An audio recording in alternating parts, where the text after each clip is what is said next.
And right now, I want to head direct to Lodwar for the Lake Turkana Cultural Festival that is ongoing. But right now, our reporter Jacob Curia is on standby at the moment, ready to give us an interview with the PS, Maurice Midhamo. If we can just head straight over there.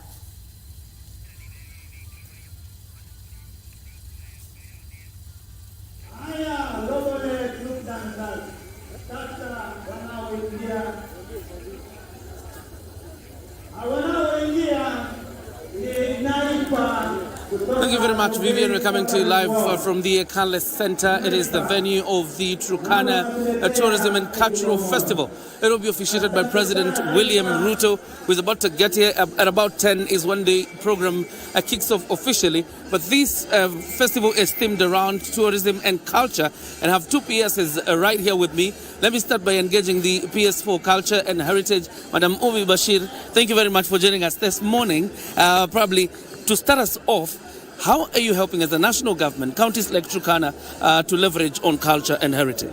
Thank you so much.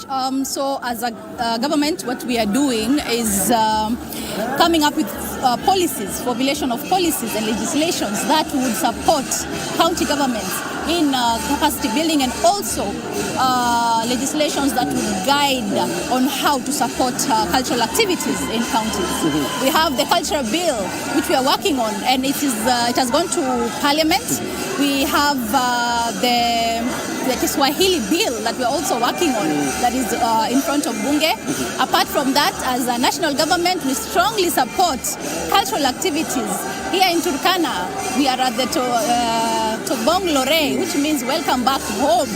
Yeah, so as a national government, we strongly support what the county governments are doing, especially in celebrations of the cultural festivities. Yes. Indigenous communities such as the Turkana community and the Maasai community, you would say largely have been Kenya's pride. Has there been any direct support from the national government probably? Yes, definitely. We have what we call the natural products industry under the National Museums of Kenya.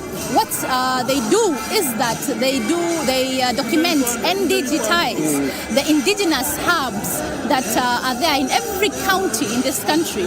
So as a national government, we have a guiding policy where we support the county governments by at least documenting our indigenous trees, the Mturituri in Kilifi County, the Mwarubaini and the like, so that because of climate change, as time moves, we have documentations and we have digitized all our products as a government. Yes. You've mentioned Kilifi, and I've just remembered the baobab tree that is currently under threat. I don't know from your end, of course, in line with other government agencies, what you're doing to protect that tree. Well, you see, the baobab tree is a very, very herbal and medicinal tree. It's actually, there's some countries who actually take it from Kenya and take it, like, for instance, Georgia, where it went a few months ago. What we are doing as a country is now documentation and digitization. Once we do that, we're already safeguarding our products as a government. The products are natural. They are everywhere, Kilifi, in the coast region. And as a people, we need this. We make medicine from these trees. And that's what the country like Georgia are doing. We have the Nyota protocol, whereby we are already encouraged, and we have agreements with other countries that they can actually come and take such products from us. But as a country, we also make use of that. We safeguard our products, we digitize them, we document them, and we also capacity build the people who live near these products. For instance, Kilifi County, we have partnerships with them. We go deep into the forest, the Kaya forest. We tell them not to cut down the trees, and to also safeguard their cultures. So as a national government, we cannot do it alone. We do it in conjunction with the county governments.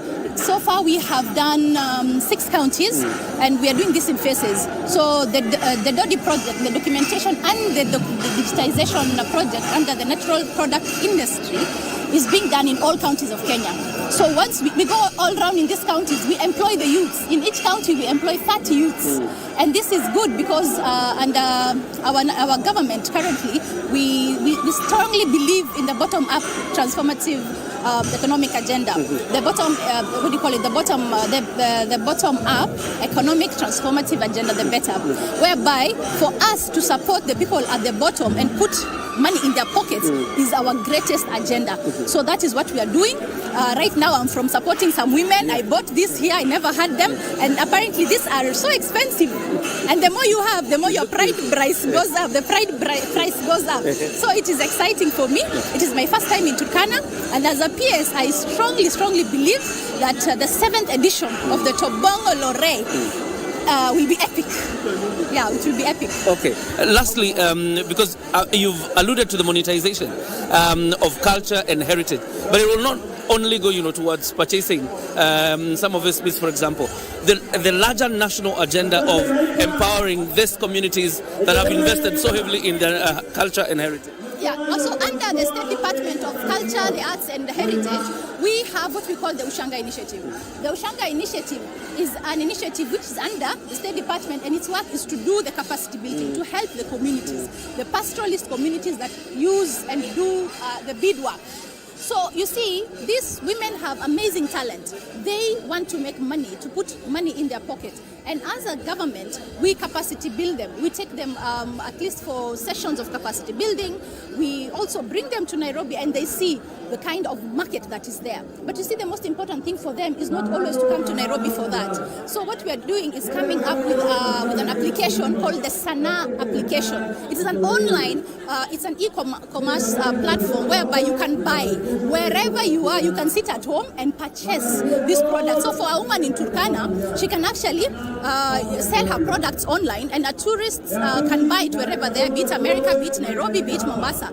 So it is a way forward where we found the biggest impediment that we have as women and women at the bottom of the pyramid is selling our products. So that is why as a State Department we strongly advocate for the use of technology, for the use of digitization, so that they can sell their products and they make money. All right. Yes. Fantastic. Thank you very much, PS. Let me bring in the PS for tourism very quickly. The PS of tourism is going to tell us how to leverage on culture and heritage to promote tourism. Karibu sana bwana PS.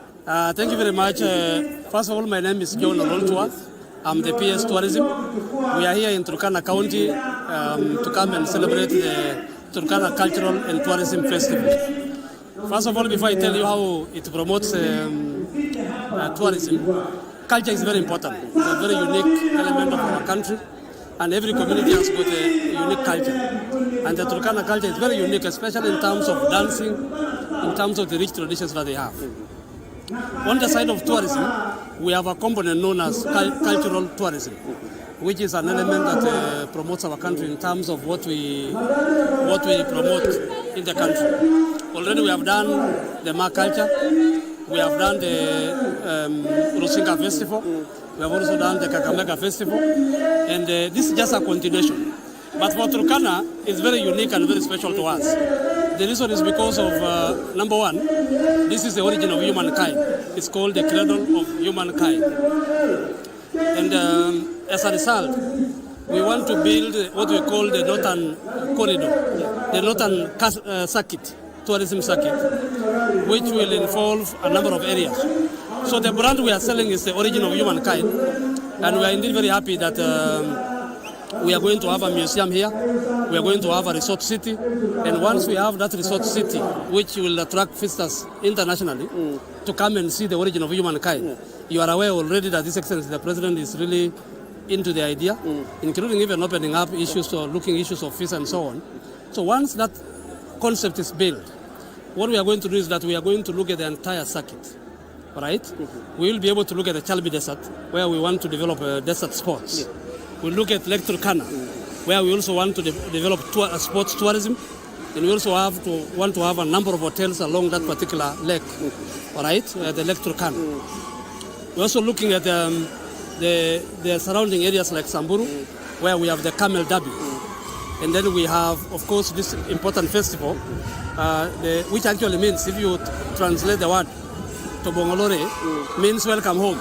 So actually Turkana is already welcoming people home. So we are looking at the entire circuit, which will touch on the national parks that are the Lake Turkana National Park, the game reserves that are around here. And of course, what culture will do is that it will spice up. It will spice up, it will actually add a lot of value to what we are doing here. And therefore, culture is a very significant component of tourism. And as a State Department for Tourism, we are very, very committed to ensure that any kind of support that the communities require in terms of promoting the tourism circuits that we are developing, that is done. And therefore, I am sure, if you look at the number of tourists right now, in 2022 we have about 1.4 million tourists with an income about 268 billion. But when we look at the half year, right now from January to June, we are already clocking 900,000, which means by the end of the year we could be about 2 million. But our target is by the end of 2027 it's 5 million. Why can't we get 10 million?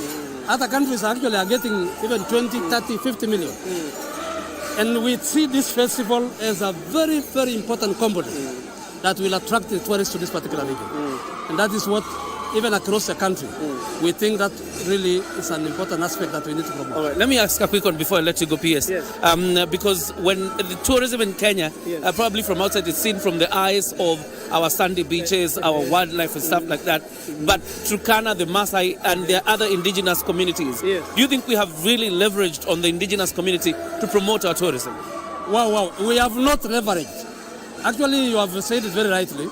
Kenya is known for beach and the safari, which we are still going to promote. We are not going to leave it. We are going to market it. We are going to make it better. But we want also to leverage on our indigenous communities, which are very unique. In fact, every community. The other day I was in Samburu, the Camel Derby. It was wow. I went to Kakamega. It was wow. I went to Rusinga. It was wow. I went to the Ma Culture Week. It was wow. So the communities in Kenya are very unique. And we are going to have a calendar. Actually, it's going to be commercial also. So that as the visitors come from different countries, they come knowing that they are coming specifically for this. And we shall build a circuit to include everything. So that when visitors come for the Turkana Cultural and Tourism Festival, we provide for them other amenities. And as you are aware, the government is very keen on working on the roads, the airports, because tourism cannot grow without good roads, without airports, without airlines. So there is that combination. Without electricity, without water. So we are going to work as in totality with the government to ensure that we identify the. I'm happy. I've already linked up with we have linked up with the county government, and we have identified the products in each county, the unique products. And we are going on. In fact, my cabinet secretary, Dr. Alfred Mutua, is planning to meet the counties very soon to farm up on the attractions that they have identified. And we want to pick up a brand for Kenya. Already the origin of humankind is a brand. Our marathons is a brand. So we want to build a bigger brand that will attract visitors. And I have a guy here. This guy here is the Kenya Tourism Board. Yes. I want you to be near here. Yes. These are the people, the Kenya Tourism Board. Yes. We have told them they must market the country. And we are going to guide them on how they are going to market digitally and whatever we need them to do to project the image of our country. All right. So I have a lot of confidence that Kenya is going far in terms of tourism. Turkana here where we are. You know, this is just untapped potential. Look at the only desert lake in the world. No other. This alone, this lake alone, in this festival is enough to bring us even 10 million tourists up to Turkana. And therefore I'm talking to the governor of this place. You have some gold, which you just need to tap. And we are there to assist you to tap it. Thank you. Thank you very much, PS. Thank you. Asante sana. Thank you. Of course, speaking to the PS Tourism as well as the PS for Culture and Heritage, the focus really is on this aspects of leveraging on culture and heritage, but most importantly, to earn Kenya the billions it so badly needs through foreign exchange. We continue with the coverage of the Turkana Tourism and Cultural Festival. Anytime from now, we expect the arrival of President William Ruto, who will be officiating the event. It's about 19 minutes to 10 a.m. when the program is expected to begin. When he arrives, obviously, he will sign this visitor's book. He will then be presented with cultural gifts of the Turkana community.